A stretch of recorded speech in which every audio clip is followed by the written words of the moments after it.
Well, I managed to get the RV in the driveway. I've had a few people ask me about it, so figured I'd go ahead and document what I did. So I did still end up needing to build ramps, and you can see here is an outline of where I had the placement. I'll show you a picture in a second. You can see from the scrapes in the driveway that this gets scraped by an enclosed car trailer that I pull up here consistently. Although those scrapes are not from the RV. I actually managed to get the RV to completely clear it without scraping at all, with the aid of the 4-inch ramps and this kit from Source Engineering. So the kit from Source Engineering maxes out the airbags temporarily, and was expecting to get about 3.5 inches, but on this 37 bunkhouse, I actually got 5 inches at the back. So it gave me quite a bit of extra height to go ahead and clear that. And so I engage it electronically from the dash using the optional switch that was otherwise unused. So flip the switch, gives me an extra 5 inches drive in, and then flip the switch back down. So I'll show you what this installation looks like. All right, sitting underneath the back of the coach, these are my rear airbags. I'm in the rear facing forward. The Source Engineering kit comes with a diagram. This is actually put together by one of the forum members in Forest River Forum. But John from Source Engineering sends his this thing along with it, giving him credit for the work here. But basically what's happening is we are taking a valve and we are inserting this valve in the middle of the leveling valve, right? So we've got our stock leveling valve that's right here, and this electronic solenoid gives us the opportunity to bypass the leveling valve and temporarily add air to the airbags to max them out.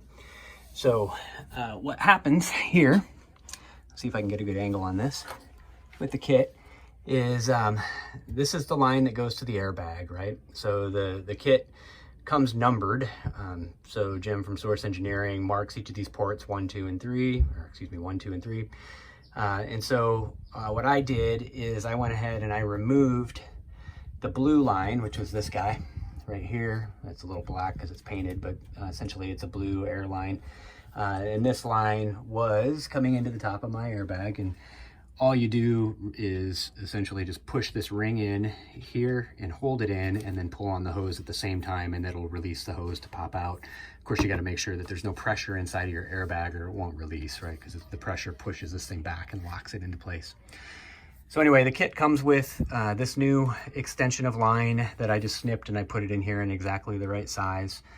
And then I did not cut this line at all. I just took it out of the airbag here and I ran it right into this port 3 as described in the instructions.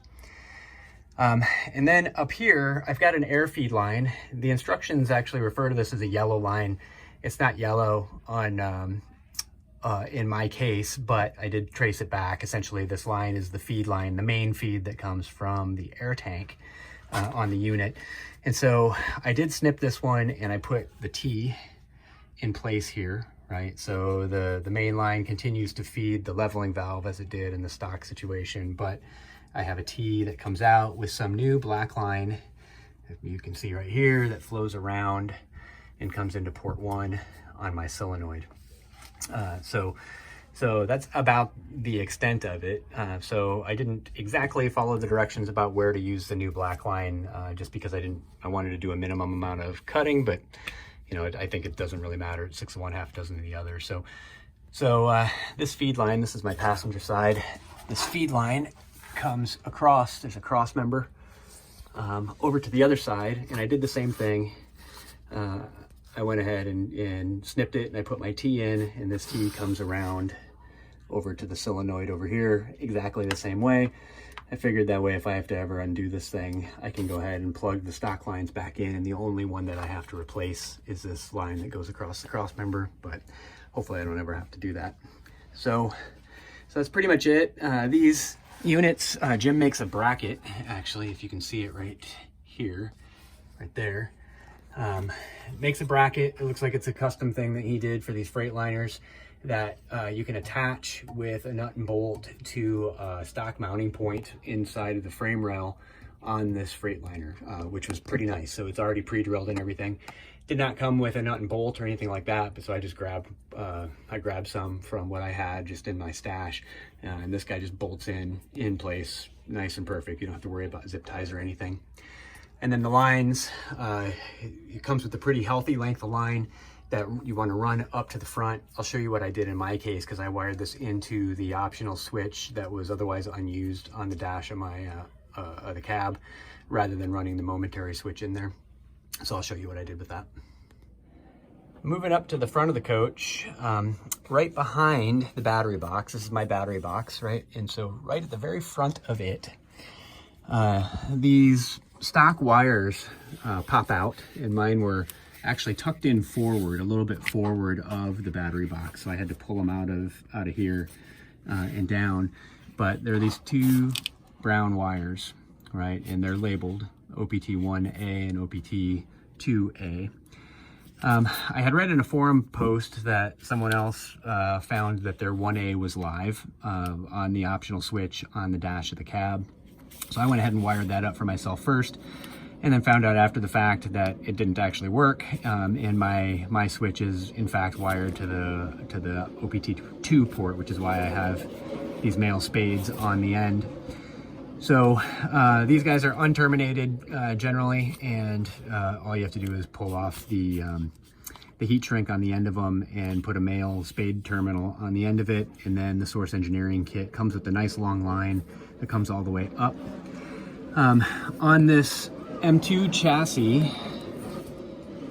they have a number of these grounding posts that are already welded into the frame rail.